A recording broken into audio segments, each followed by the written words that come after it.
তো hello guys, romantic কিলারের 9 number এপিসোডে আপনাদের স্বাগতম। যারা এর আগের এপিসোডগুলো এখনো দেখেন নাই তারা আমার ডিসক্রিপশন বক্সে লিংক দেওয়া থাকবে, সেখান থেকে দেখে আসুন। তো এপিসোডের শুরুতে আমাদের দেখানো হয় হোসিনো তার কাজ শেষ করে বাসায় আসার জন্য যখনই দোকান থেকে বের হয় তখনই সে দেখে সুকাসা এবং জুনতা তার জন্য অপেক্ষা করছে, আর তার সাথে হিজিরির বডিগার্ডও থাকে। হিজিরির বডিগার্ড হিজিরিকে নিতে এসেছে এবং হোসিনো তাদের কাছে এসে বলে, তোমরা কি আমাকে নিতে এসেছো? এবং তারা বলে হ্যাঁ। আর তখনই সেখানে হিজিরি চলে আসে এবং হিজিরি সুকাসাকে দেখে বলে, হ্যালো সুকাসা, তুমি কেমন আছো? এবং সুকাসা বলে, আমি ঠিক আছি। এবং হোসিনো সুকাসাকে বলে, তুমি কি তাকে চিনো? এবং সুকাসা বলে, হ্যাঁ, তোমার সাথে তাকে একবার দেখেছি আমি। এবং হোসিনো হিজিরিকে বলে, তুমি এদের হাইট দেখে জেলাস ফিল করো না। এবং হিজিরি বলে, এদের হাইট আমার থেকে লম্বা, তাতে আমার কোনো কিছু যায় আসে না। এবং সে সেখান থেকে চলে যায়। তারপরে সুকাসা, হোসিনো এবং জুনতা বাসার দিকে যেতে থাকে এবং যেতে যেতে জুনতা বলে সে তার হাইট নিয়ে অনেক চিন্তিত। এবং হোসিনো বলে, হ্যাঁ তুমি ঠিক বলেছো। তারপরে তারা বাসার দিকে যেতে থাকে, তখনই সামনে দেখে হোসিনোর ফ্রেন্ড দাঁড়িয়ে আছে এবং হোসিনো তার কাছে গিয়ে বলে, তুমি এখানে কি করছো? এবং সেই মেয়েটি বলে, তোমার কাছে আমার মেসেজ যায়নি?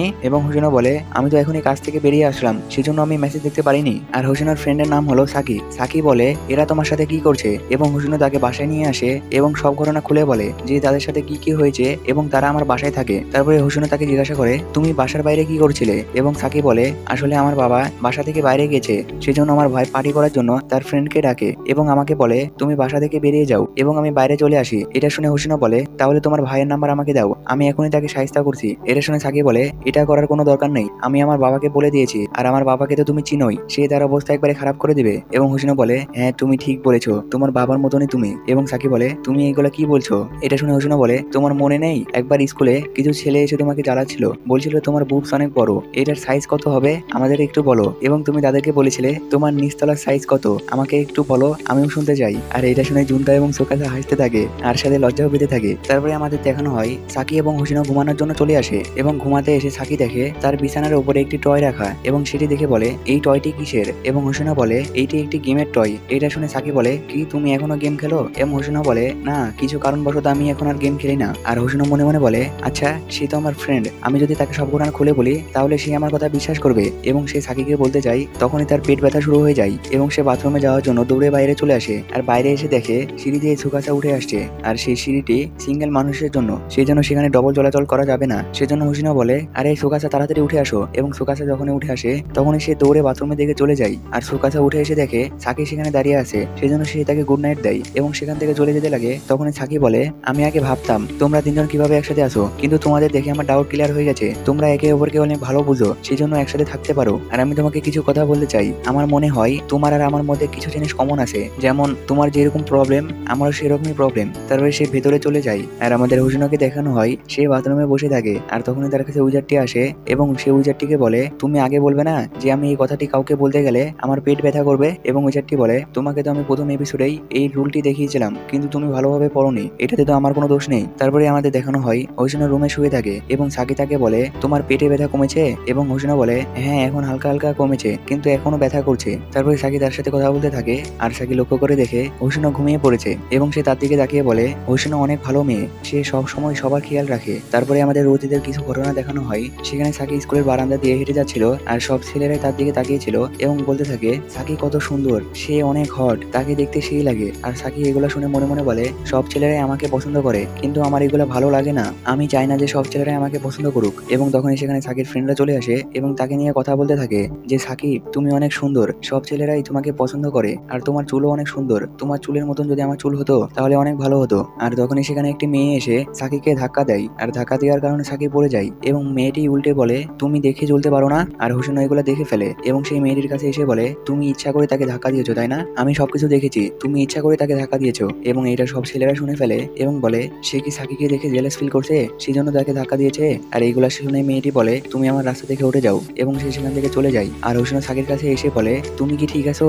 এবং তার দিকে হাত বাড়িয়ে দেয় আর তারপর থেকে তারা বেস্ট ফ্রেন্ড হয়ে যায়। তারপরে সিন শিফট হয় এবং আমাদের হোসেন এবং সাকিকে দেখানো হয়, সেখানে সাকি বলে, যখনই জিম ক্লাস হয় তখন সব ছেলেরা আমার পছন্দের দুটি জিনিসের দিকে তাকিয়ে থাকে, আমি এগুলার কি করব? তারপরে আবার সিন শিফট হয় এবং আমাদের একটি দোকানে দেখানো হয়, সেখানে হোসেনা বলে, তোমার যদি এগুলা নিয়ে সমস্যা থাকে তাহলে তুমি এগুলাকে ছোট করে ফেলো। আর সেই দোকানে সব জিনিসপাতি মেয়েদের ছিল। আর সাকি মনে মনে বলে, আমার যে কোনো সমস্যা হলেই হোসেনা সেটি সমাধান করে দেয়, সে অনেক ভালো মেয়ে। তারপরে একদিন আমার সিনিয়র আমাকে বলে, আমি জানি তুমি আমার প্রপোজাল অ্যাকসেপ্ট করবে না, কিন্তু আমি তাও এটা বলতে চাই, আমি তোমাকে ভালোবাসি। এবং সাকি তার সম্পর্কে বলে, তার নাম মরি, সে তার সিনিয়র, সেই স্কুলের মধ্যে মোটামুটি পপুলার। তারপরে আমাদের দেখানো হয় সাকি এবং মরি বাসার দিকে থেকে যেতে থাকে এবং মরি যেতে যেতে বলে, আমি তোমাকে প্রমিস করছি আমি কোনোদিনও তোমার পারমিশন ছাড়া তোমার হাত ধরবো না, আমি তোমার সাথে ডেট করতে চাই, তুমি কি করবে?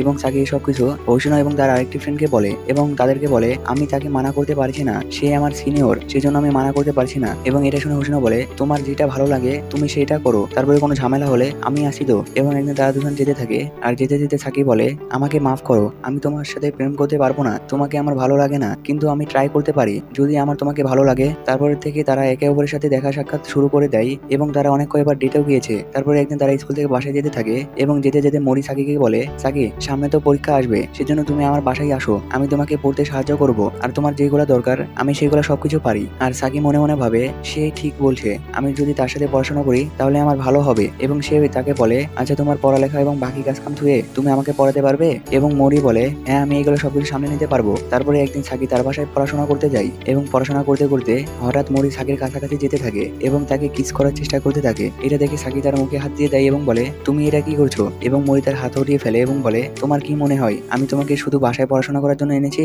এবং তার হাত শক্ত করে ধরে ফেলে যেন সে তার হাত নড়াতে না পারে। আর সাকির আরেকটি হাতের কাছে একটি মোটা বই থাকে, সেই বইটি নিয়ে সে তার মাথায় মেরে দেয় এবং সে সেখান থেকে পালিয়ে আসে। তারপরে সে এবং হোসিনো দ্বিতীয় দিন স্কুলে যায় এবং স্কুলে গিয়ে তার ক্লাসরুমে যখনই ঢোকে তখনই সাকির কাছে একটি মেয়ে আসে এবং বলে তুমি নাকি মরিকে আঘাত করেছো, তাও আবার মরি তোমাকে রিজেক্ট করেছে সেই জন্য, আর তুমি তার সাথে রিলেশনে থাকতে চাও, সেই জন্য তার পিছু করতে থাকো আর পিছু করতে করতে তার বাসা পর্যন্ত চলে যাও এবং সে যখন তোমাকে রিজেক্ট করে দেয় তুমি তাকে আঘাত করো। আর সাকি মনে মনে বলতে থাকে সে আমার বিষয়ে এগুলা বলেছে, এগুলা সব মিথ্যে, আমি এমনটা কোনো কিছু করিনি। তখনই সেখানে হোসিনো চলে আসে এবং বলে তোমার কি মনে হয় সাকি এগুলা করতে পারে? নিশ্চয়ই এখানে মরির কোনো দোষ আছে। এবং সে সবার থেকে ঘুরে এবং বলে তোমরা এগুলা মিথ্যে প্রচার করা বাদ দিয়ে দাও, তোমরা কোনো কিছু যাচাই বাছাই না করে এগুলা বলতে পারো না। এবং সে মরির কাছে যায় এবং বলে তুমি এসব মিথ্যে প্রচার করা বাদ দিয়ে দাও আর সবাইকে সত্যটা বলে দাও, তোমার সাথে যেটা হয়েছে সেটা তুমি অ্যাকসেপ্ট করে নাও। তারপরে আমাদের দেখানো হয় হোসিনো এবং সাকি সিঁড়িতে বসে থাকে এবং সাকি বসে থেকে কান্না করতে থাকে আর সে কান্না করতে করতে হোসিনোকে বলে তোমাকে অনেক অনেক ধন্যবাদ আমার সাথে থাকার জন্য। এবং হোসিনো মুচকি হাসি দেয়। তারপরে পাঁচটা সিন থেকে বাইরে আসা হয় এবং আমাদের দেখানো হয় সকাল হয়ে গেছে এবং সেখানে উজারটি চলে আসে এবং সবাইকে বলে চলো আমরা আতশবাজি দেখতে যাই। এটা শুনে সবাই মানা করে দেয় শুধু জুন্দা বাদে। জুন্দা বলে চলো আমরা যাই, সেখানে গেলে অনেক মজা হবে। এবং হোসিনো কিছুক্ষণ পরে রাজি হয়ে যায় কিন্তু সুকাসা রাজি হচ্ছিল না, সেজন্য তারা দুজন মিলে তাকে রাজি করানোর চেষ্টা করে। আর জুন্দা মনে মনে বলে আমি যদি একা যাই তাহলে আমি তাকে মনের কথা বলতে পারবো না, আমাকে সাহস দেওয়ার জন্য কোনো সাথী লাগবে। তারপরে আমাদের দেখানো হয় তারা আতশবাজি দেখার জন্য চলে আসে এবং সেখানে এসে জুন্দা হারিয়ে যায় আর হোসিনো তাকে ঘুরতে ঘুরতে তাকে পেয়ে যায় এবং তার হাত ধরে নিয়ে আসতে লাগে। তখনই রুইয়া নামের একটি ছেলে তাদেরকে দেখে ফেলে এবং হোসিনো বলে আরে তোমরা যেমনটা ভাবছো তেমনটা কোনো কিছুই না। এবং তারা সুকাসার কাছে চলে যায় আর সুকাসাকে দেখে রুইয়া জুন্দাকে বলে তুমি আমাদের সাথে এদিকে আসো এবং তাকে সাইডে নিয়ে চলে যায় এবং বলে ওই সুকাসা নামের ছেলেটাকে। এবং জুন্দা বলে ওইটা হোসিনোর ফ্রেন্ড। এটা শুনে রুইয়া বলে আমাদের ঝামেলার মধ্যে যদি ওই মেয়েটা ফেসে যায় তাহলে কি হবে? এবং জুন্দা বলে আরে এমনটা কোনো কিছুই হবে না। তারপরে তারা সেখানে চলে আসে এবং রুইয়ার গ্রুপ সেখান থেকে চলে যায় এবং সাকি সবাইকে বলে তোমরা কি খাবে? এবং হোসিনো বলে তোমাদের যা যা ইচ্ছে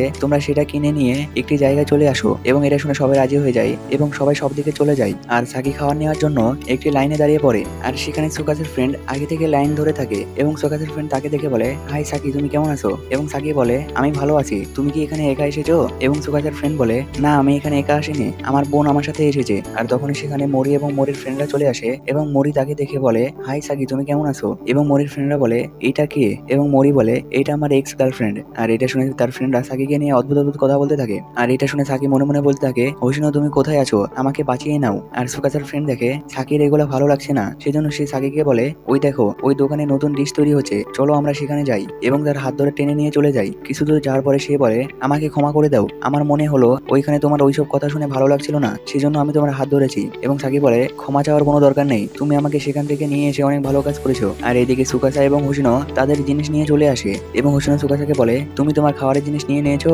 এবং সুকাসা বলে হ্যাঁ আমি নিয়ে নিয়েছি। আর তখনই সেখানে আতশবাজি শুরু হয়ে যায় এবং হোসিনো সেটা দেখে বলে আচ্ছা চলো আমরা এখানে একটি ছবি তুলি। এবং তারা যখন ছবি তুলতে যায় তখনই সেখানে সবাই চলে আসে আর তার সাথে হিজিরেও থাকে। তারপর তারা গোটা মেলাটি ঘুরে দেখতে থাকে এবং দেখার পরে একটি জায়গায় দাঁড়ায় আর তখনই উইজারটি হোসিনোকে হালকা করে ধাক্কা দেয় আর এর কারণে হোসিনো পড়ে যেতে লাগে। তখনই জুন্দা এবং সুকাসা এসে তাকে ধরে ফেলে আর সেখানে একটি রোমান্টিক মুভমেন্ট হয়ে যায় এবং সেখান থেকে উঠে হোসিনো উইজারটিকে মারা শুরু করে দেয় কারণ তার যেই খাবারটি ছিল সেটি নষ্ট হয়ে যায়। আর এদিকে হিজিরি তার বডিগার্ডের কাছে যায় এবং গিয়ে বলে এটা আমি তোমার জন্য নিয়ে এসেছি আর তোমাকে অনেক অনেক ধন্যবাদ আমার এত যত্ন নেওয়ার জন্য। তারপরে আমাদের একটি মেয়েকে দেখানো হয়, সে একটি ছবির মাঝখান থেকে সুকাসাকে খুঁজে বের করে এবং বের করে বলে ফাইনালি আমি তোমাকে পেয়ে গেছি সুকাসা মাই লাভ। এবং এখানে এই এপিসোড শেষ হয়ে যায়। দেখা হচ্ছে নেক্সট এপিসোডে। আল্লাহ হাফেজ।